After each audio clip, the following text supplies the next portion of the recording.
నమస్కారం. వార్తలకు స్వాగతం. ముందుగా ముఖ్యాంశాలు. శాసనమండలి chief whip Panchumarthi Anuradha media సమావేశం, పలు అంశాలపై వివరణ.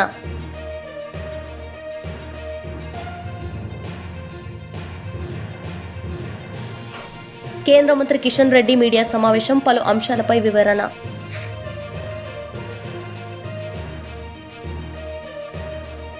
జపాన్లో సీఎం నేతృత్వంలోని రాష్ట్ర ప్రతినిధుల బృందం పర్యటన కొనసాగుతోంది. ఒసాకా నగరంలో జరుగుతున్న ఒసాకా ఎక్స్పోలో తెలంగాణ పెవిలియన్ను సీఎం రేవంత్ రెడ్డి ప్రారంభించారు. 5 ఏళ్లకు ఒకసారి జరిగే ఒసాకా ఎక్స్పోలో పాల్గొన్న భారత్లోని తొలి రాష్ట్రంగా తెలంగాణ నిలిచింది. ఒసాకా ఎక్స్పో వేదికపై తెలంగాణ సంస్కృతి, పారిశ్రామిక అనుకూల వాతావరణం, సాంప్రదాయ కళలు, పర్యాటక ఆకర్షణలను చాటి చెప్పే ఏర్పాట్లు చేశారు. మెగా డిఎస్సితో నిరుద్యోగులకు అండగా కూటమి ప్రభుత్వం నిలబడుతుందని శాసనమండలి చీఫ్ విప్ పంచుమర్తి అనురాధ అన్నారు. ఈ సందర్భంగా మీడియా సమావేశంలో ఆమె మాట్లాడారు. పక్కన పెట్టేసి చంద్రబాబు గారికి, తెలుగుదేశం పార్టీకి జైలు కొట్టిన వీడియో మనం అందరము కూడా చూసాం. ఇలాగ అన్ని రకాలుగా నష్టపోయి ఏం చేయాలో అర్థం కాక బెంగళూరులో ఉంటున్న ఈ జగన్మోహన్ రెడ్డి గారికి అప్పుడప్పుడు ఆంధ్రప్రదేశ్ గుర్తుకొస్తే, లేదా అతని పదవి పోయింది అనే విషయం గుర్తుకొచ్చినప్పుడల్లా ఏదో ఒక రాద్ధాంతం చేయడానికి ప్రయత్నం చేస్తూ ఉన్నారు. దానికి ఇప్పుడు కొత్తగా వారు చేసే రాద్ధాంతం మరి డిఎస్సి గురించి, టీచర్ ఉపాధ్యాయుల భర్తీ పోస్టుల గురించి. మరి గౌరవనీయులు విద్యాశాఖ అమాత్యులు నారా లోకేష్ గారు మరి చంద్రబాబు నాయుడు గారి యొక్క 75వ పుట్టినరోజు సందర్భంగా మరి రాష్ట్ర వ్యాప్తంగా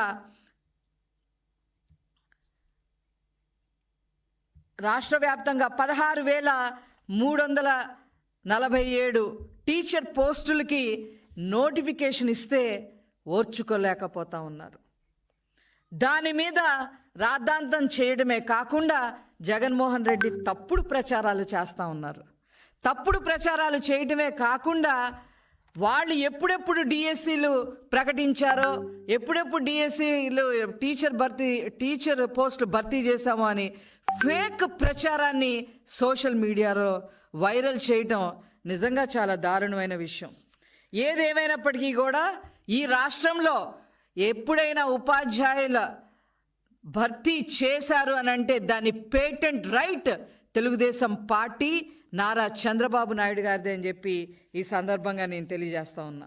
94లో 16,238 పోస్టులు, 94లో 16,238 పోస్టులు, 96లో 16,838, 98లో 29,269, 2000 సంవత్సరంలో 24,388, 2001లో 26,129, 2002లో 31,699, 2003లో 12,430, 2014లో 8,926, అలాగే 2018లో 7,254.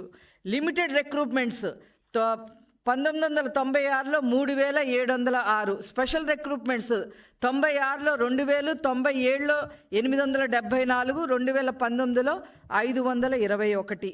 గ్రాండ్ టోటల్ 1,80,272 పోస్టులు భర్తీ చేసిన ఘనత నారా చంద్రబాబు నాయుడు గారిది.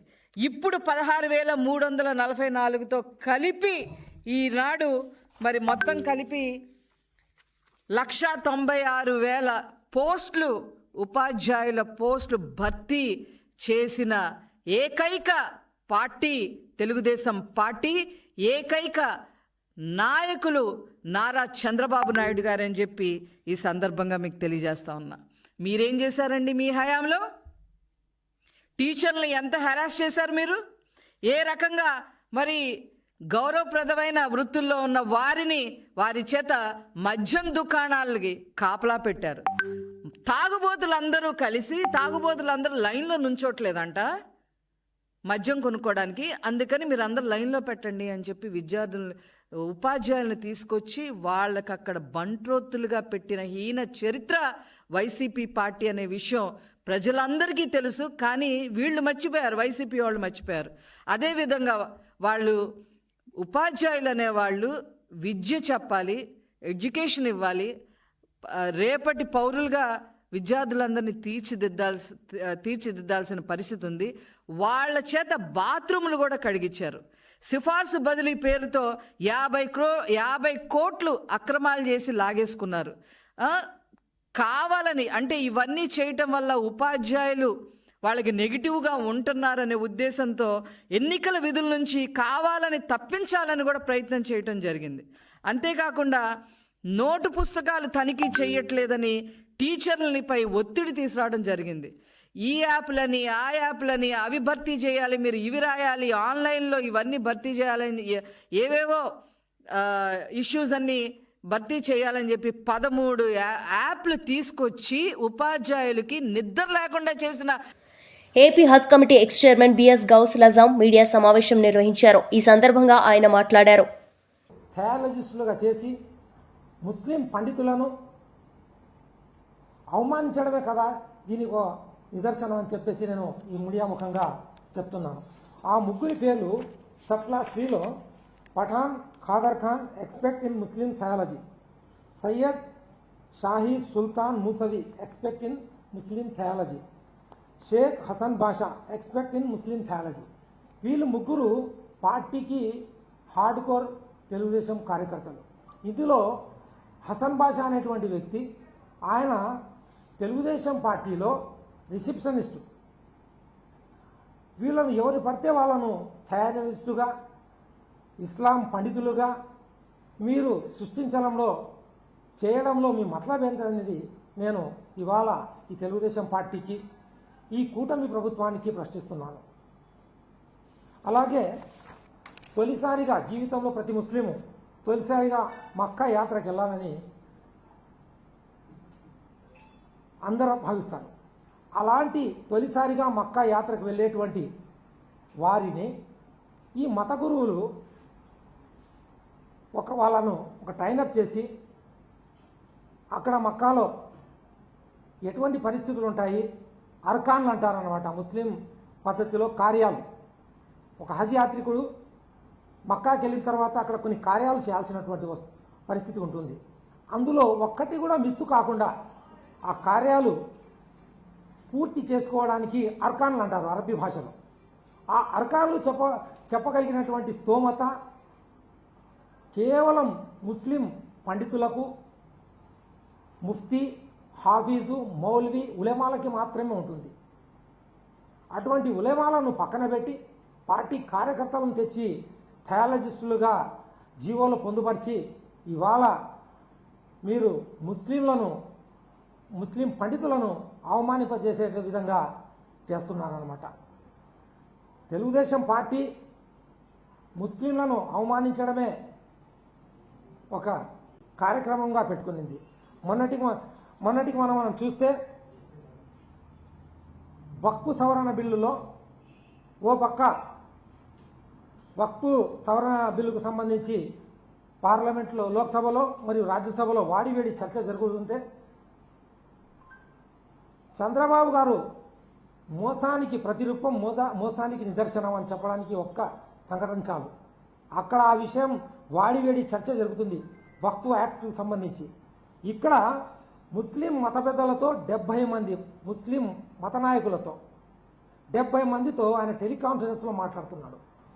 ఒక పక్క ఏమో ఆ బిల్లుకు పూర్తిగా మద్దతు ఇస్తున్నారు వాళ్ళు, ఒక పక్కమో ఈయన ముస్లిం పెద్దలను 70 మందిని లైన్లో తీసుకొని ఇంకా ఆ బిల్లు పైన నమ్మకం కలిగిస్తూ ఏ విధంగా మోసం చేయాలి, ఏ విధంగా కళ్ళబొల్లి మాటలు చెప్పాలని చెప్పేసి ఆయన ప్రవర్తించినట్టు తీరు ప్రతి ఒక్కరు గమనిస్తున్నారు.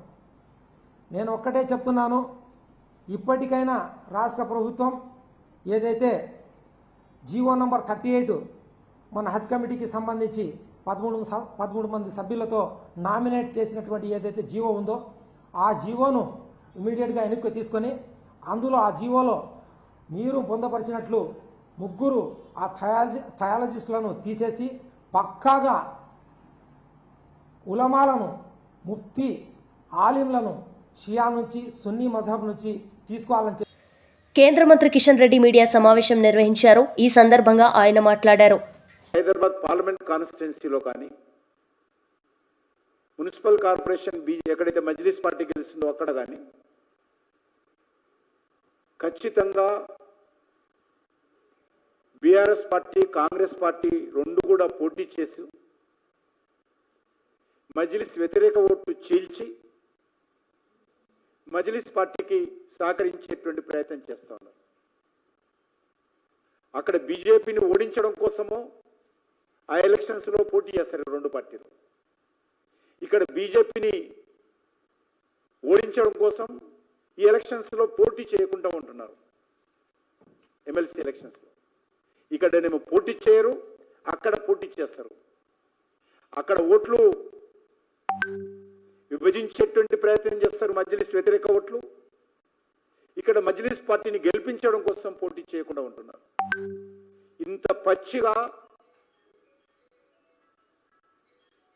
మజ్లిస్ పార్టీతో చేయి కలిపి పనిచేస్తున్నటువంటి రెండు పార్టీలు కూడా మరి సెక్యులర్ పార్టీలు ఏ రకంగా అయితే చెప్పాల్సినటువంటి అవసరం ఉంది. రాహుల్ గాంధీని ఒక్కటే ప్రశ్నిస్తున్నాను, పచ్చి మతోన్మాద పార్టీ అయినటువంటి మజ్లిస్ పార్టీ,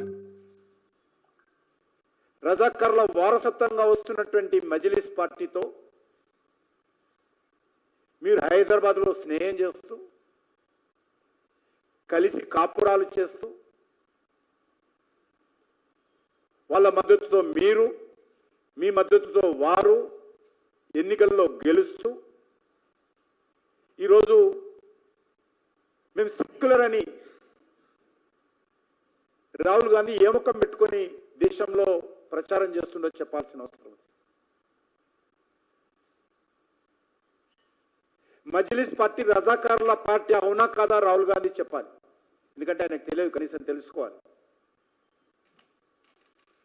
ఆ రోజు నిజాం పరిపాలనలో కూడా ఇదే రజాకారులు తెలంగాణలోని గ్రామీణ ప్రాంతాల్లో పేద ప్రజలపైన, రైతులపైన, రైతు కూలీలపైన మత ఉన్మాదంతో వేలాది మందిని హత్య చేసిన విషయం వాస్తవం కాదా?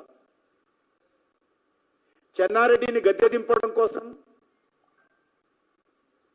పాత బస్తీలో తీగల కుంటలో 400 మంది దళితులను ఊచకోత కోసిన విషయం వాస్తవం కాదా? ఆ రోజు చెన్నారెడ్డి స్వయంగా నన్ను గద్దె దించడం కోసం మజ్లిస్ పార్టీ మత కలాలు చేసిన విషయం చెప్పిన విషయం వాస్తవం కాదా? సరోజిని పుల్లారెడ్డి ఆ రోజు చెన్నారెడ్డి మంత్రివర్గంలో ఉన్నటువంటి మంత్రి మజ్లిస్ పార్టీ చేసినటువంటి మత దౌర్జన్యాల కారణంగా, మతోన్మాద కారణంగా, మత కళాల కారణంగా, దాడుల కారణంగా 400 మంది దళితులు చనిపోయినని నేను చెప్పిన విషయం వాస్తవం కాదా? మరి అలాంటి మతోన్మాద పార్టీని గెలిపించడం కోసం గత అనేక రోజులుగా తెలంగాణలో తమ స్వార్థ రాజకీయాలతో రెండు పార్టీలు కూడా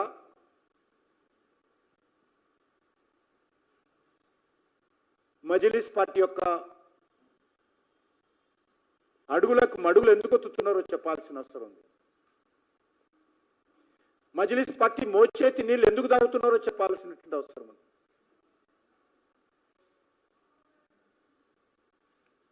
హైదరాబాద్ ప్రజలు మజ్లిస్ పార్టీ వ్యతిరేకంగా తీర్పునిచ్చారు.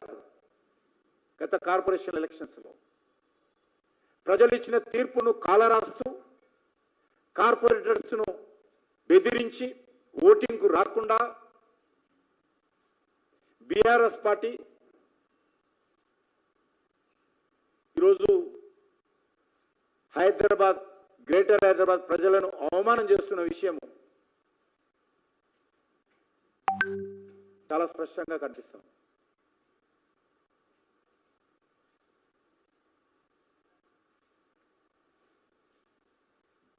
ఈ హైదరాబాద్ నగర నుంచి జరుగుతున్నటువంటి ఈ యొక్క ఎమ్మెల్సీ ఎన్నికల్లో మాకు పూర్తి విశ్వాసం ఉంది. మజ్లిస్ను వ్యతిరేకించేటువంటి వాళ్ళు, రజాకారుల ఆలోచనను వ్యతిరేకించేటువంటి వాళ్ళు,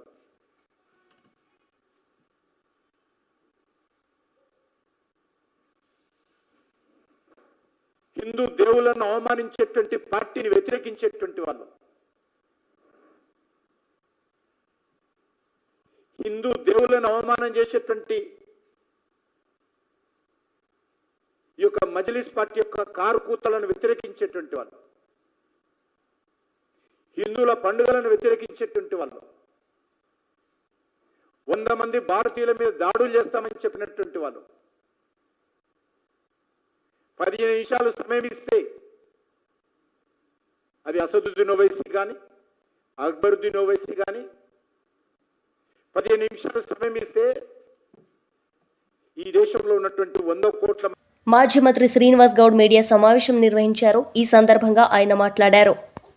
తలుసుకుంటున్నా భయం 500 రోజులకే ఇట్లయింది, సంవత్సరం నెల కూడా కాలేదు ఇట్లయిందంటే ఇంకా 3 సంవత్సరాలు ఏమైపోతుందిరా ఈ తెలంగాణ అని చెప్పి గుండెలు బాదుకుంటున్నారు. యువకులు కావచ్చు, రైతులు, ముఖ్యంగా మనకు అన్నం పెట్టిన రైతు ఇలా ఆత్మహత్యలు చేసుకుంటాడు. మళ్ళీ 2014 కన్నా ముందు ఏం జరిగిందో సేమ్ మళ్ళీ ఇప్పుడు జరుగుతుంది. పునరావృతమైన అన్నీ ఒక్కటి కాదు. కరెంటు కష్టాలు వచ్చినాయి, ఆత్మహత్యలు వచ్చినాయి, రైతులు అసలు పట్టించుకుంటాడే లేడు, ముందు చూపలేదు. ఈ ఎండాకాలం చూడండి మీరు, ఖచ్చితంగా చాలా గ్రామాల్లో పట్టణాల్లో కూడా తాగడానికి కూడా నీళ్ళు కష్టం ఉంటుంది. మళ్ళా బోరింగ్ల కాడ పడిగాపులు, వాటర్ ట్యాంకర్ల కాడ కొట్లాటలు, దాచిపెట్టుకొని నీళ్ళు తాగే పరిస్థితి మళ్ళా తెచ్చి. అందుకే ఏమైనా చేయండి కానీ తెలంగాణ ఆగం చేస్తే మాత్రం ఊరుకోడు కేసీఆర్ గారు. చూసిండు, సంవత్సరం నన్ను దాటుతుంది, దగ్గర వచ్చింది.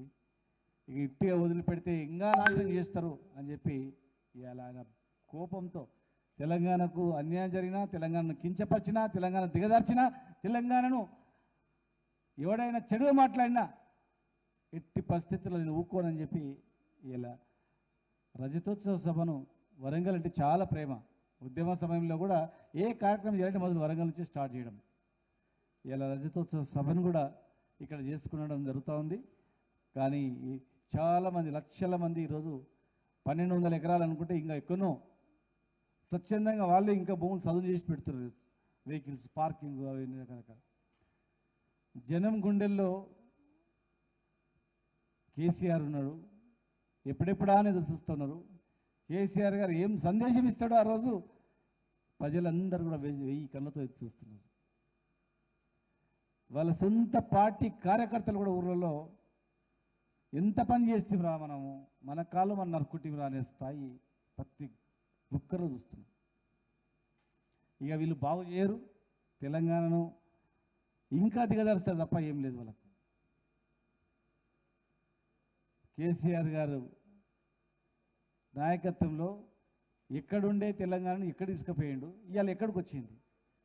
దేశంలో అన్నం పెట్టే స్థాయి, సగము దేశానికి కరువు వస్తే కూడా తెలంగాణ నుంచి అన్నం పెట్టి బతికించే స్థాయికి రాష్ట్రంలో నెంబర్ 1 స్థానం తీసుకొచ్చిండు. జిఎస్టీ దేశంలో 3వ స్థానం తీసుకొచ్చిండు. వృద్ధి రేటు దేశంలోనే అగ్రభాగం తీసుకొచ్చిండు. ఇలా అన్నీ పడిపోయినాయి. టోటల్గా వ్యవస్థ మొత్తం చిన్న భిన్నమైపోయింది. రిటైర్డ్ అయిన ఉద్యోగులు ఇంతకుముందు వచ్చేటప్పుడు మాట్లాడాడు, వినయన కూడా ఉన్నాడు. మా పైసలు మాకు అనికి 10,000 మందిని సావు బతుకుల్లో ఉన్నాము, మా పైసలు మాకు, మేము దాచిపెట్టుకున్న పైసలు మాకు ఇస్తలేరని. ఇక్కడ ఒక రిటైర్డ్ కాదు, ప్రజెంట్ టీచర్ సంఘ నాయకుడు వచ్చిండు, మనతో పాటు ఉన్నాడు. లేదు నేను వచ్చి మీకు వేదిక మీద నేను చెక్ ఇస్తా అంటే, వద్దురా బాబు, లేనిపోని కుట్రలు చేస్తా నిన్ను, వద్దు అంటే, లేదు మేమంతా తెలంగాణ బాగుపడుతుందని తెచ్చుకున్నాం కానీ ఇంత ఆగమైతే అనుకోలేదు, నమ్మినాం, మోసపోయినాం సార్ అని చెప్పి ఒక టీచర్ సంఘ నాయకుడు ఇక్కడే ఉన్నాడు. విద్యార్థుల నుంచి మొదలుకుంటే, కులవృత్తుల నుంచి మొదలుకుంటే అన్ని విధ్వంసం చేస్తున్నాం రోజు రోజుకు. మొత్తం ఎలక్షన్ మేనిఫెస్టోని ఒక జోక్ లాగా చేసి పడేసారు. ఒక్క హామీ లేదు దానిలో. దళితులకు దళిత బంధు లేదు, బీసీలకు ఏ సహకారం లేదు, రైతులకు లేదు, ఏ ఒక్క కులానికి ఏ ఒక్క వర్గానికి ఏం లేదు. అందుకే ఈ యాగమవుతున్న తెలంగాణను కాపాడుకునే బాధ్యత తెలంగాణ తెచ్చినోళ్ళకే ఉంటుంది. కనుక తెలంగాణ పిల్లల మీద ఎవరికి ప్రేమ ఉంటుంది? తండ్రికి ఉంటుంది, అన్నకు ఉంటుంది, తల్లిదండ్రులకు ఉంటుంది. తెలంగాణ తెచ్చినోళ్ళకు ఉంటుంది, కానీ తెలంగాణ వద్దనోళ్ళకి ఎట్లుంటుంది? మొత్తం చేన్లు ఎండిపోతున్నాయి. కసితో కక్షతో కాళేశ్వరం నీళ్లు నింపకుండా కాళేశ్వరం నీళ్ళు లిఫ్ట్ చేస్తే అంత బాగుందని అనుకుంటారు. మనం అబద్ధం చెప్పినామని చెప్పి ఇటు కాళేశ్వరం ఎండగొట్టిండ్రు, దేవాదుల ప్రాజెక్టుని కరెంటు బిల్లు కట్టక దాన్ని ఎండగొట్టిండ్రు, శ్రీశైలం నుంచి నీళ్ళు తీసుకుపోతుంటే చూస్తూ ఊరుకున్నారు. జూరాల నుంచి నెట్టెంపాడు నుంచి మొత్తం ఎండిపోయినాయి. తెలంగాణ మొత్తం కూడా రైతాంగం అక్కడో ఇక్కడ పండితే వడగండ్లకు అకాల వర్షానికి నష్టం పోయింది. దిక్కుతోతని స్థితిలో ఈరోజు రైతన్నలు రోధిస్తున్నారు. అందుకే వీళ్ళందరూ కూడా కొందరు నడుచుకుంటూ వస్తున్నారు, బండ్ల మీద వస్తున్నారు, రైతు మోటార్ మీద వస్తున్నారు, ఎట్లా వస్తున్నారు. కొంతమంది టీవీలు మొత్తం రెడీగా పెట్టుకు. మాజీ ఎమ్మెల్యే ఎన్వీఎస్ఎస్ ప్రభాకర్ మీడియా సమావేశం నిర్వహించారు. ఈ సందర్భంగా ఆయన మాట్లాడారు. ప్రతి వర్గం యొక్క వాణిని స్వీకరించేటువంటి విషయంలో పాలన పరిపాలన కొనసాగిస్తున్నటువంటి ప్రభుత్వం నరేంద్ర మోడీ గారి ప్రభుత్వం. ముఖ్యంగా ఈ మధ్య కాలంలో ఎక్కువగా ఎంఐఎం సంబంధించినటువంటి అసదుద్దీన్ ఓవైసీ మైనారిటీలకి వివక్ష జరుగుతోందని, కక్ష చూపిస్తున్నారని, శిక్ష వేస్తున్నారని పలు సందర్భాల్లో వచ్చిన కనబడ్డ వేదికలల్లా ఉపయోగించుకొని ఆయన మాట్లాడటం, ఆయనకి ఈ కాంగ్రెస్ పార్టీ, బీఆర్ఎస్ లాంటి పార్టీలు, కొన్ని ప్రాంతీయ పార్టీలు, మరి సమాజ్వాదీ, కమ్యూనిస్టులు వత్తాసు పలకటం, ఇది మనం చూస్తూ వస్తున్నాం. అయితే ఈ అంశాన్ని ఈ సందర్భంలోనే ఎందుకు ప్రముఖంగా ప్రస్తావిస్తున్నామంటే, హైదరాబాద్ మహానగరం నుంచి స్థానిక సంస్థల యొక్క ఎన్నికల యొక్క ప్రతినిధిని ఎన్నుకోబోతా ఉన్నారు. పాలనలో పరిపాలనలో ఎక్కడ కూడా మోడీ గారి ప్రభుత్వం వివక్షకి అవకాశం కూడా ఇవ్వలేదు.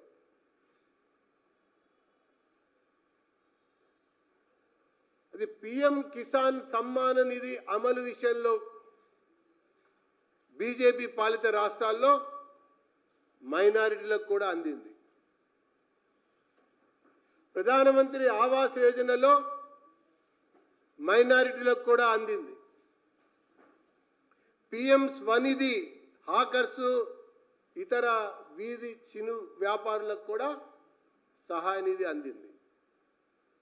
ముద్రా యోజన అమలుకు సంబంధించిన విషయంలో కూడా మైనారిటీలకు అందింది. మన్రేగా సంబంధించినటువంటి అమలు విషయంలో కూడా పేదరికంలో దారిద్ర్య రేఖకు దిగువ ఉన్నటువంటి మైనారిటీలకి అవకాశం లభించింది కూడా. ఏ బీజేపీ పాలిత రాష్ట్రంలో కూడా ఎక్కడ కూడా ఈ మైనారిటీల పట్ల వివక్ష జరిగిందని కానీ, సంక్షేమ పథకాల యొక్క అమల్లో వివక్ష చూపారని కానీ మచ్చుక కూడా ఈరోజు వరకు ఒక్కటి కూడా కానరాదు, కనబడదు కూడా. ఆయుష్మాన్ భారత్ విషయంలో కూడా అంతే. మైనారిటీ స్కాలర్షిప్ విషయం కూడా నిధిని పెంచుకుంటూ పోయారు దేశవ్యాప్తంగా, కానీ వివక్ష మాత్రం కనబడలేదు. కానీ ఈ Akbaruddin, Asaduddin Owaisi, brothers of Hyderabad, so called brothers of Hyderabad, every time and all time Modi గారిని లక్ష్యంగా పెట్టుకుని మాట్లాడుతూ వస్తున్నారు. వీళ్ళ యొక్క చేతుల్లోనే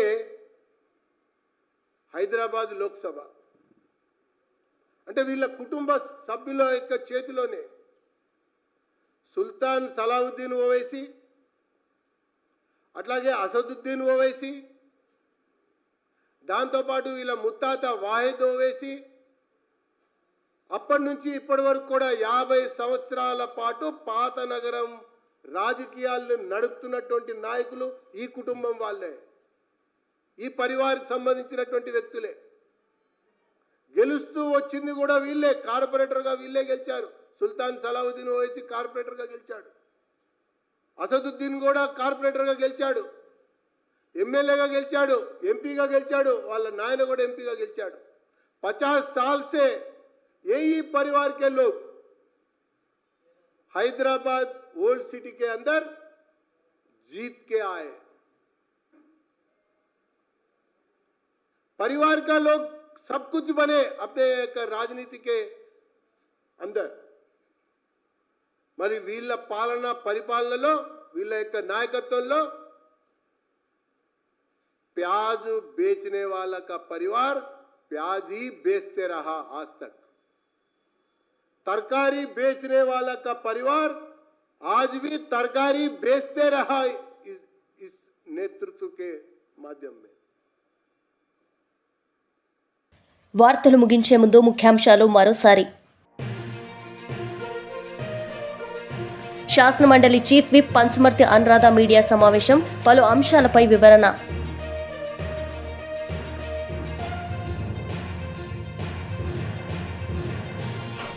కేంద్ర మంత్రి కిషన్ రెడ్డి మీడియా సమావేశం, పలు అంశాలపై వివరణ.